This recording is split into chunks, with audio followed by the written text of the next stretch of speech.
Assalamualaikum warahmatullahi wabarakatuh. Alhamdulillahirabbil alamin. Puji syukur kita panjatkan kepada Allah Subhanahu wa taala yang telah memberikan nikmat iman maupun nikmat Islam kepada kita semua. Sehingga kita bisa berkumpul dan bertemu lagi di tatap muka dalam pertemuan online kali ini. Kita akan melanjutkan materi yang akan saya bahas dalam mata kuliah ilmu filsafat. Bagaimana hubungan ilmu, filsafat, dan agama? Ilmu adalah sistem dari berbagai pengetahuan yang masing-masing mengenai suatu pengalaman tertentu yang disusun melalui sistem tertentu sehingga menjadi suatu kesatuan. Menurut Harsojo, ilmu terdiri dari 3 kesimpulan, yaitu yang pertama merupakan akumulasi pengetahuan yang disistematikan. Kemudian yang kedua, suatu pendekatan atau metode pendekatan terhadap seluruh dunia empiris, yaitu dunia yang terikat oleh faktor ruang dan waktu, dunia yang pada prinsipnya dapat diamati oleh panca indera manusia. Dan yang ketiga, suatu cara yang mengizinkan kepada ahli-ahli lainnya untuk menyatakan suatu proporsi. Kemudian filsafat menurut Plato dan Al-Farabi, filsafat adalah pengetahuan tentang segala yang ada.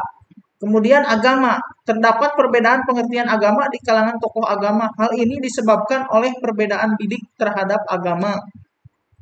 Agama diartikan secara praktis adalah suatu keyakinan akan adanya aturan atau jalan hidup, way of life, yang bersumber dari suatu kekuatan yang absolut, dalam kurung Tuhan. Agama memiliki 4 perangkat sebagai berikut. Yang pertama, adanya pengatur Tuhan sebagai kebenaran yang pertama dan terakhir.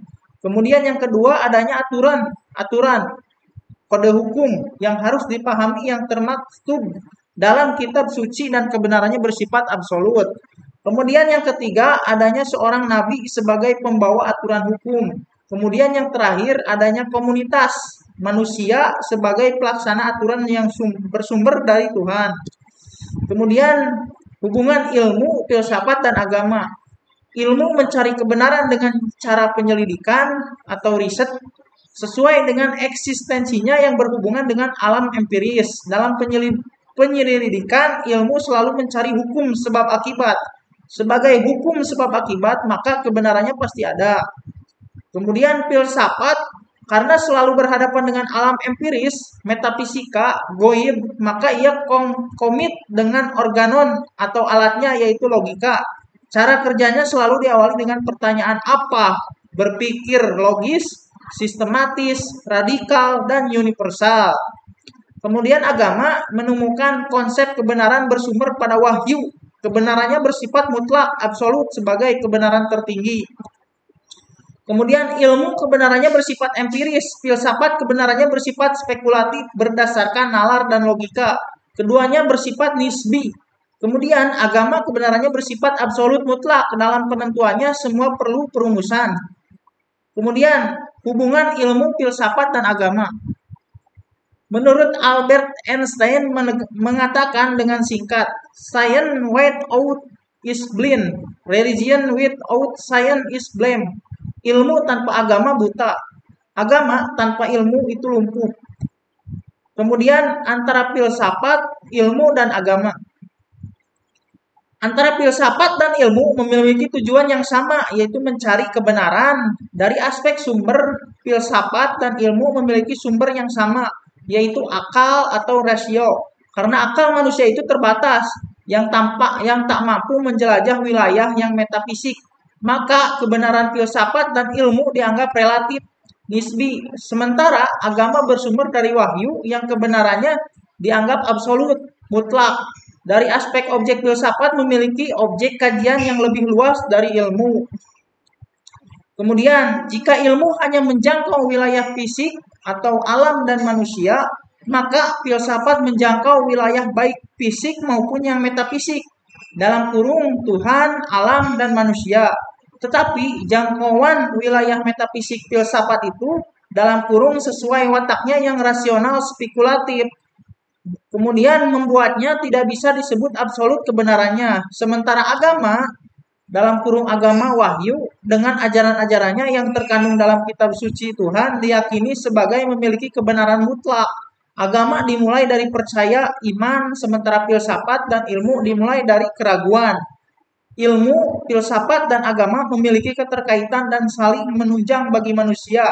Keterkaitan itu terletak pada 3 potensi utama yang diberikan oleh Tuhan kepada manusia, yaitu akal, budi, dan rasa, serta keyakinan. Melalui ketiga potensi tersebut, manusia akan memperoleh kebahagiaan yang sebenarnya. Nah, teman-teman, untuk materi dalam pertemuan kali ini, semoga dapat dipahami tentang filsafat, ilmu, dan agama. Karena ilmu itu beda dengan pengetahuan.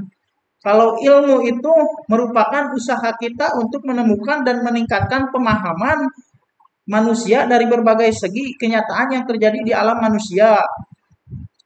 Menurut contoh dari ilmu itu secara teoritis, misalkan di bidang ilmu pendidikan lingkungan hidup, sampah organik dapat diurai dan sampah anorganik tidak dapat diurai karena dalam faktanya memang benar sampah organik mudah diurai oleh bakteri, sedangkan sampah anorganik tidak dapat diurai oleh bakteri. Namun secara ilmu praktis, sampah organik dapat meningkatkan kesuburan tanah karena bahan organiknya dapat diurai oleh bakteri yang kemudian menjadi nutrisi yang baik untuk pertumbuhan tanaman.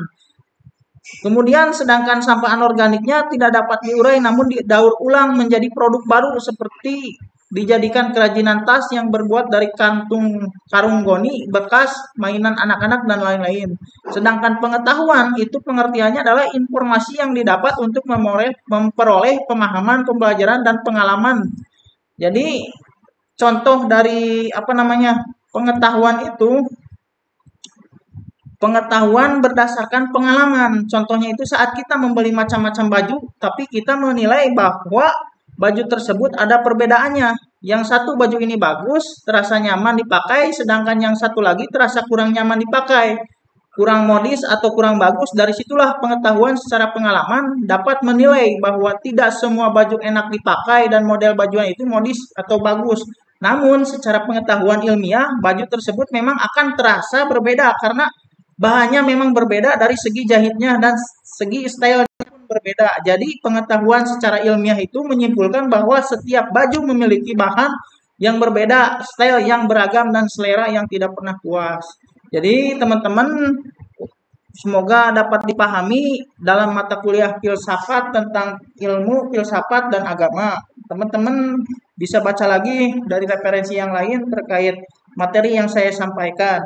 Sebelum ditutup, ada sebuah kata-kata dari seorang aktivis 98. Dia mengatakan bahwa apa guna punya ilmu tinggi kalau hanya untuk mengibuli? Apa guna banyak baca buku kalau mulut kau bungkam melulu? Dari aktivis 98 Wiji Tukul. Semoga dapat dipahami. Wassalamualaikum warahmatullahi wabarakatuh.